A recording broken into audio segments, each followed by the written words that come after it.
குளித்தலை பேருந்து நிலையம் அருகே உள்ள காந்தி சிலை அகற்றுவது என்பது மிகப்பெரிய பின் விளைவுகள் ஏற்படக்கூடிய விஷயம் என்று தமிழ்நாடு காங்கிரஸ் கமிட்டி தலைவர் செல்வ பெருந்தகை தெரிவித்துள்ளார்.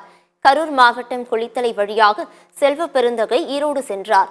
செல்லும் வழியில் குளித்தலை பேருந்து நிலையம் அருகே உள்ள காந்தி சிலைக்கு மாலை அணிவித்து மரியாதை செய்தார்.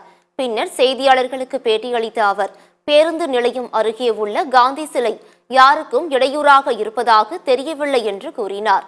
சிலையை அகற்றும் விவகாரத்தில் ஒரு முறைக்கு பலமுறை ஆலோசிக்க வேண்டும் என்று கூறிய செல்வ பெருந்தகை, பின் விளைவுகள் தெரிந்து பலமுறை ஆலோசனை செய்து முடிவெடுக்கக்கூடிய விஷயம் என்று தெரிவித்தார்.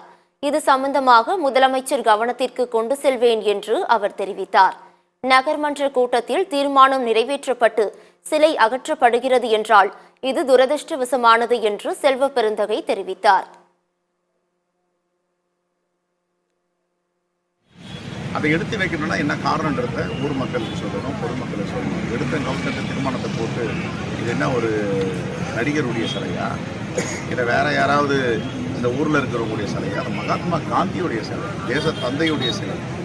இதை எடுத்து வைப்பதும் அகற்றுவதும் ஒரு முறைக்கு பல முறை யோசித்து இதனால் என்னென்ன பின்விளைவுகள் ஏற்பட வேண்டும் என்று அனைத்து கட்சி கூட்டத்தை கூட்டி செய்ய வேண்டும். அப்படி நகரசபை ஒருமனதாக தீர்மானம் நிறைவேற்றியிருந்தால் இது உண்மையிலேயே வருத்தத்தக்கது, பேச வேண்டியது.